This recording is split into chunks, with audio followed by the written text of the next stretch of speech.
Alhamdulillahirabbil alamin.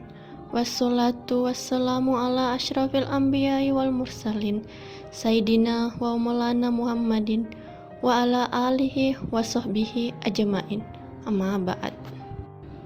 Marilah kita panjatkan puji syukur kita kepada Allah Subhanahu wa taala yang telah memberi kita banyak sekali nikmat, sehingga nikmat itu masih bisa dilaksanakan dengan baik. Selawat serta salam semoga selalu tercurah limpahkan kepada junjungan kita, Nabi Muhammad Sallallahu Alaihi Wasallam. Pada kesempatan ini, saya akan menyampaikan kultum singkat yang berjudul Ikhlas. Sesungguhnya, orang yang paling berbahagia adalah orang yang paling ikhlas. Semakin dia meningkatkan keikhlasannya, maka semakin dia akan berbahagia. Bagaimana dia tidak berbahagia? Allah Subhanahu wa taala mengetahui kebaikannya. Allah mengetahui amalannya, dan dia menyerahkan ibadahnya semata-mata hanya untuk Allah Subhanahu wa taala. Seorang di atas muka bumi ini bahagia kalau dia bisa dikenal oleh orang yang mulia, dikenal oleh pejabat, dikenal oleh bupati, apalagi dikenal oleh presiden. Dia pun lantas bahagia. Bagaimana jika yang mengenalnya adalah Rabbul Alamin, pencipta dan penguasa alam semesta ini, yang jika menghendaki sesuatu hanya mengatakan kun fayakun. Dalam agama kita, ikhlas adalah melakukan sesuatu karena Allah Subhanahu wa taala. Ikhlas sendiri mempunyai banyak sekali dimensi dalam kehidupan sehari-hari kita. Contoh, ikhlas dalam bekerja, ikhlas dalam beramal, ikhlas dalam mengajar, ikhlas dalam beribadah, dan masih banyak lagi. Nah, contohnya, apabila kita masukkan dalam konteks ibadah, maka ikhlas berarti melakukan ibadah karena Allah Subhanahu wa taala, bukan karena yang lain, bukan karena ingin dipuji, bukan karena ingin terlihat soleh, tapi benar-benar semata-mata hanya karena Allah Subhanahu wa taala.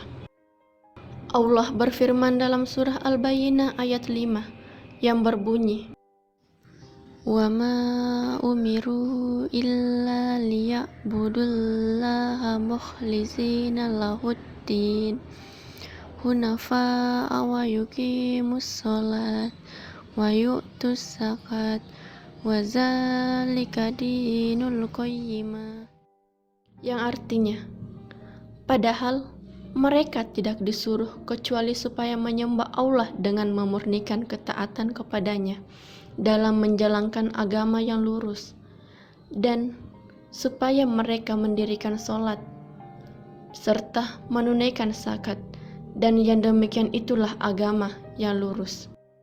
Selain itu, dipertegas pula oleh hadis riwayat An-Nasai nomor 3140 yang disahihkan oleh Al-Albani.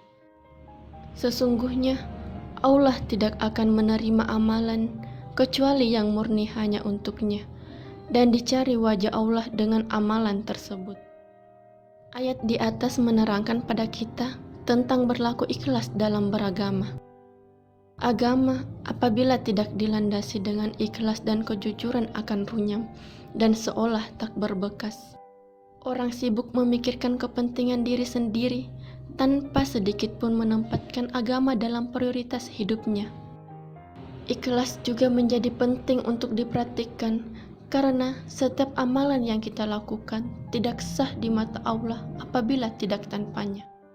Dalam hadis yang diriwayatkan oleh Imam Muslim dalam kitab Sahih Muslim, diceritakan tentang suatu perkara yang akan terjadi nanti pada hari akhir di hadapan Allah. Saya kutip satu kisahnya. Dikatakan nanti di hadapan Allah, ada seorang hamba ditanya oleh Allah, "Apa yang telah kamu lakukan di dunia ini, wahai hambaku?" Ia menjawab, "Saya berjuang dan berperang demi Engkau ya Allah. Saya mati syahid." Allah berkata, "Dusta kamu. Sebenarnya Kamu berperang bukan karena aku, melainkan agar disebut orang yang berani. Kini, kamu telah menyandang gelar tersebut. Kemudian, Allah memerintahkan agar dia dicampakkan dan dilempar ke neraka. Kutipan hadis sahih di atas adalah contoh orang yang beribadah dengan tidak ikhlas dan mengharap selainnya. Kisah ini menjadi tamparan keras bagi kita yang masih sering beribadah atau melakukan sesuatu bukan karenanya. Semoga kita termasuk orang-orang yang Allah lindungi dari hal-hal seperti itu.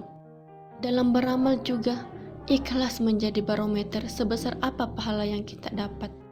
Semakin ikhlas seseorang dalam beramal, semakin besar juga balasan yang diterima. Semakin murni karena Allah dia melakukan sesuatu, maka semakin bernilai amalan itu di sisi Allah Subhanahu wa Ta'ala.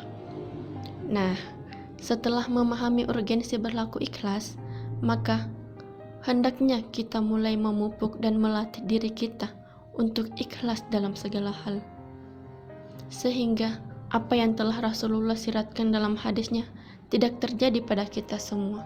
Amin ya rabbal alamin. Wabillahi taufik wal hidayah. Wassalamualaikum warahmatullahi wabarakatuh.